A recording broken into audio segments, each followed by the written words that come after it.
Allez, salut tout le monde, c'est l'investisseur, j'espère que vous allez bien. Aujourd'hui, toute nouvelle vidéo où on va parler d'investissements assez rapides, des investissements qui peuvent, pourquoi pas, rapporter sur un court terme, un très court terme. Alors, je vais vous parler d'investissements voilà, qui vont, selon moi, être assez performants sur les années à venir, les mois à venir.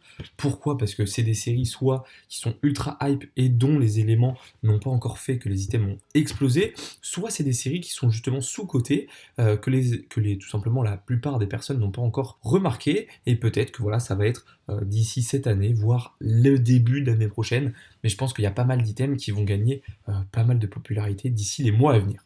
Juste avant que la vidéo continue, je vous invite à vous abonner, à lâcher dans les commentaires tout simplement si vous avez investi sur des items récents et sur lesquels vous comptez un petit peu dans un avenir proche. Voilà, pour tous ceux qui font de l'investissement rapide plus que de l'investissement long terme, n'hésitez pas à me dire tout ça dans les commentaires et à booster la vidéo pour ceux qui le veulent et ceux qui le peuvent tout simplement. Voilà, c'est très gentil et je vous laisse avec la suite de la vidéo. Alors pour commencer, je voulais vous montrer la série Five Paradox. Pourquoi? Parce que sur Five Paradox, on va avoir une série qui selon moi est ultra sous-cotée avec de magnifiques cartes comme ce Rulgilune alternative ou encore notamment j'ai vu qu'il y avait un Karchakrok, voilà, ce Karchakrok alternatif. Moi personnellement j'adore Karchakrok, donc personnellement ça me touche bien évidemment. Le Altaria qui reste ultra sympa, et surtout dans Five Paradox, la carte qui fait rêver, ça va être ce Groudon AR. Alors je ne sais pas pourquoi elle est aussi chère, voilà, je peux pas vraiment vous le dire, ce n'est qu'une AR, mais elle est tellement magnifique. Je pense notamment que c'est pour ça, moi personnellement je l'adore également. Donc il n'y a pas de souci avec ça, je comprends tout à fait. En revanche, la carte coûte plus cher que l'ETB, donc c'est pour ça que moi je vous invite tout à fait à pourquoi pas se renseigner sur l'ETB Five Paradox, la moins chère, donc pas la Rugilune, mais bien la garde de fer. La Rugilune a déjà bien augmenté, donc là 200 € ça me paraît un peu trop cher, mais voilà, 120 €, c'est les prix à peu près habituels pour la Rugilune.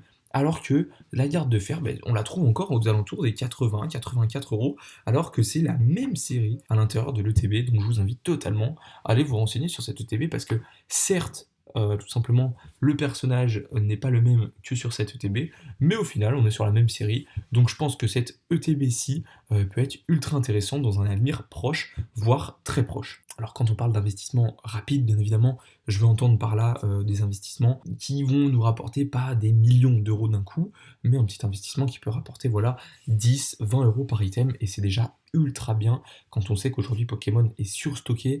Voilà, ça va falloir beaucoup plus de temps maintenant pour réaliser du bénéfice sur les items plus récents, donc c'est pour ça que je vous propose ce genre d'item aujourd'hui. Ensuite, pour continuer dans la même lignée des séries entre guillemets sous-cotées, je vais parler de Tempête Argentée. Donc dans Tempête Argentée, on va avoir un magnifique Rayquaza juste ici en TG30, TG20 sur 30, donc en gros les traîneurs Galerie, avec tout simplement un dresseur qui se trouve juste ici. Et dans ce genre de carte, dans ce genre de série, moi ce que je trouve assez intéressant, c'est qu'on a vraiment pas mal de raretés différentes. Donc pour de l'ouverture, je trouve ça déjà intéressant. On a le petit Goopix qui est d'ailleurs l'effigie de cette série Tempête Argentée sur l'ETB. Mais aujourd'hui, on va pas parler de l'ETB parce que l'ETB, malheureusement, désormais, elle est bien trop haute. Mais en revanche, un petit R7 Tempête Argentée, on en trouve encore au prix de 55 €. Alors, vous allez vous dire, c'est cher, ça fait déjà bien longtemps que le prix a augmenté, tout simplement. Mais en réalité, quand on compare à d'autres séries de ce bloc-là, donc épée et bouclier, on se rend compte qu'il y a bien d'autres séries qui ont augmenté, dont notamment Point de Fusion. Il y a également Évolution Céleste. Alors, c'est pas le même calibre de série, bien évidemment, mais ça reste quand même de très grosses séries. Donc, c'est pour ça que je vous invite totalement à aller chercher ce petit art set qui, selon moi, d'ici peu, devrait aller chercher les 70 €. Alors, bien évidemment, hein, à vous de vous faire votre propre avis. D'ailleurs, n'hésitez pas à me le dire dans les commentaires, cet avis sur Tempête Argentée. Mais moi, je trouve que c'est vraiment une série ultra intéressante. En tout cas, pour de l'investissement, surtout que les boosters sont plutôt pas mal. Pour continuer et pour terminer avec le bloc épée et bouclier, donc là on était sur Tempête Argentée, on va passer sur Reine de Glace. Alors Reine de Glace, ça reste une série quand même beaucoup moins intéressante, mais on a des petites cartes à aller chercher, et c'est plus la nostalgie qui va faire parler. On a ce Ronflex Gold, Selectrode en Gold également, voilà, les 3 Gold sont plutôt pas mal, voilà, Archéodon un peu moins ouf, je vous l'accorde, mais on a surtout voilà, des petites cartes à aller chercher assez sympas, dont ce Sulfura de Galar, que je trouve vraiment magnifique personnellement, et également celle-ci. Donc les deux juste ici sont magnifiques et moi je les adore personnellement. On a les trois oiseaux, donc on a Elector, on a Sulfura, on a Articodin.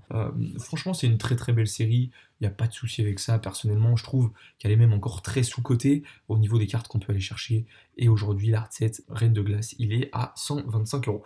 Alors, pareil, on va se dire c'est cher. Oui, mais attention, il y a 5 boosters dans l'Art 7. Aujourd'hui, on se retrouve environ en blister à 120 euros, je dirais, cette Art 7 là à peu près. Je trouve ça honnête personnellement de mon côté. Alors, bien évidemment, je dis pas que ça va augmenter aujourd'hui à 200 euros l'Art 7 de 5 boosters, mais je pense que voilà, d'ici fin d'année, on peut atteindre les 150, voire au-delà, si vraiment on a une très très bonne performance.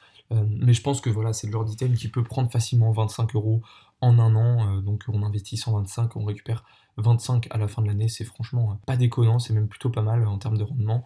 Donc moi voilà, après je vous invite vraiment à vous renseigner sur ce genre d'item. Maintenant voilà, dans Pokémon il faut réfléchir autrement. Là on a eu la hype, il faut pas croire que ceux qui ont commencé l'investissement là au niveau de la hype, ça va se passer toujours comme ça. La hype a fait qu'on a réalisé des bénéfices énormes sur certains items en très peu de temps, et c'est vrai que Pokémon aujourd'hui a eu tellement de nouveaux collectionneurs, de nouvelles personnes sur le marché, que ça a fait que l'investissement est devenu quasi automatique. Dès qu'on achète un item, il prend de la valeur limite en sortant du magasin, mais bien évidemment ça se passe pas toujours comme ça, donc se renseigner sur des items qui sont sortis il y a bien plus longtemps, c'est tout aussi intéressant, et je trouve que ce genre d'item, c'est vraiment pas mal du tout. Et là on va passer sur la série 151 avec le bundle. Alors ce qui s'est passé avec ce bundle, c'est qu'il a été vraiment beaucoup restock ces derniers temps, et à un moment donné on le trouvait à 100 euros, mais avant tous les restocks, voilà. Et après, il s'est retrouvé à 70. Donc là, il a remonté vers 85, voilà, 90 euros. En réalité, on peut le retrouver sur Vinted, par exemple, à 75 euros. Mais je pense que ce bundle, voilà, cette année, il devrait atteindre quand même un prix assez alléchant. Je pense que voilà, à 85 euros, ça reste très honnête pour une série plutôt récente et qu'on trouve encore facilement en magasin dans certains coffrets. Mais je pense que ce petit bundle, voilà, en acheter à ce prix-là, c'est pas forcément déconnant. On a 6 boosters, les bundles. C'est quasi la première série 3.5 à les avoir. Je me demande si c'est même pas la première d'ailleurs. Mais même si c'est pas les premiers bundles, il n'y a pas forcément de raison.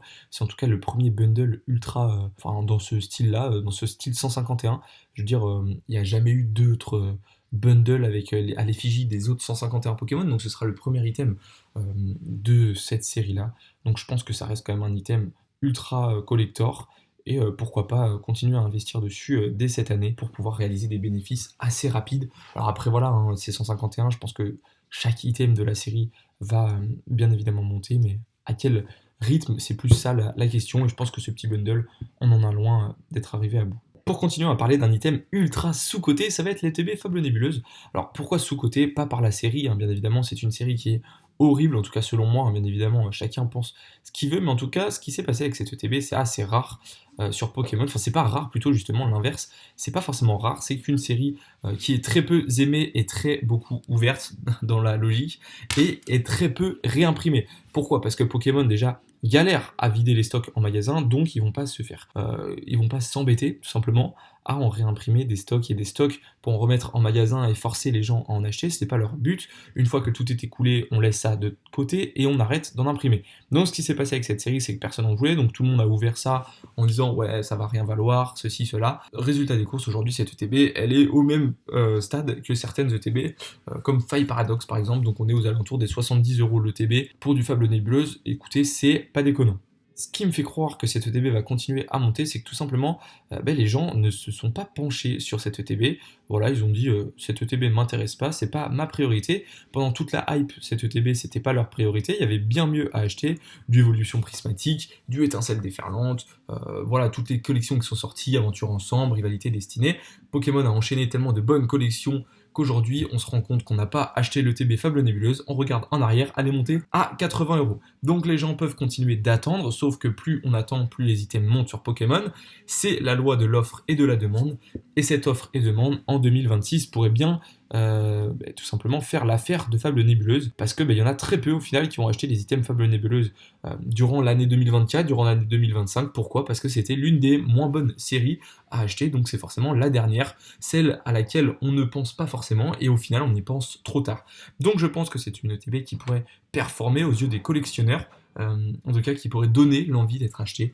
Donc c'est pour ça que je mets une petite pièce sur la Fable Nébuleuse. N'hésitez pas à me dire en commentaire également ce que vous en pensez. Pour finir cette petite vidéo, on va parler d'une autre ETB qui, selon moi, n'est pas arrivée au bout du tout. Ça va être l'ETB destinée de Paldea. Alors déjà, Mimikyu, Pokémon ultra apprécié. On n'en a pas l'impression comme ça, mais il y a vraiment une communauté autour de ce Pokémon Pikachu, ce Pikachu un petit peu, comment dire, obscur. Donc voilà, on sait un petit peu l'histoire de Mimikyu. Alors, je n'ai pas forcément la connaissance si elle est réelle ou pas.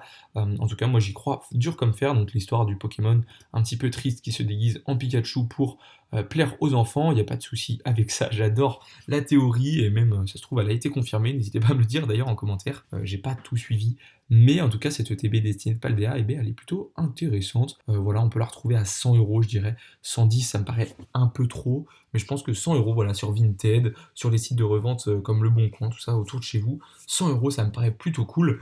Pour 9 boosters destinés de Paldea, écoutez, c'est une série où il y a toutes les petites shiny pour ceux qui ne se rappellent pas. Donc pour tous ceux qui ne se rappellent pas, c'est cette petite série avec toutes les petites shiny à aller chercher, le Salamèche, il y a le Pikachu, le Reptincelle, enfin voilà, c'est une série qui est ultra intéressante pour les enfants, tous ceux qui veulent paquer des petites cartes ultra mignonnes, et surtout on a une carte qui a explosé récemment, c'est le Mew Bubble, et surtout on a également une Gardevoir et une Dracofeu, donc les alternatives sont quasi toutes intéressantes, en tout cas pour les 3 Pokémon juste ici. C'est une série qui est pas forcément stockée, voilà, il y en a bien évidemment dans les stocks, mais c'est pas une série que tout le monde a, en tout cas elle est apparue fin d'été, là avant la hype, ce qui fait qu'il n'y a pas tout le monde qui a pu en obtenir, donc c'est une série qui reste quand même pas trop chez les gens, voilà.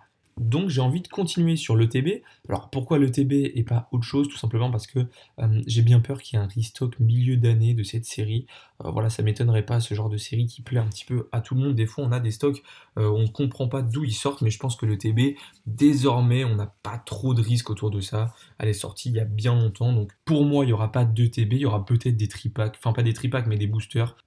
Voilà, des petits bundles, pourquoi pas, des petits tripacks si vraiment, mais je suis vraiment pas sûr. On verra, de toute façon, ça se trouve il n'y aura même pas de restock, donc c'est pour ça que cette ETB m'intéresse encore fortement. Une série ultra sous-cotée, sous-cotée. Il y a des cartes à l'intérieur qui sont très bien cotées, mais la série en global est sous-cotée et je l'adore. Donc n'hésitez pas à me dire dans les commentaires si vous avez investi sur cette série. Ça va être tout pour cette petite vidéo d'investissement rapide, investissement en tout cas avec bénéfice rapide. Alors c'est pas sûr bien évidemment, c'est mes avis. Je ne vous garantis en rien ces bénéfices bien évidemment, vous faites bien ce que vous voulez, mais en tout cas c'est mes petites positions, je vous les partage et n'hésitez pas à me dire ce que vous en pensez. Donc voilà pour cette petite vidéo, j'espère que vous avez passé une bonne journée et je vous dis à la prochaine. Allez, salut!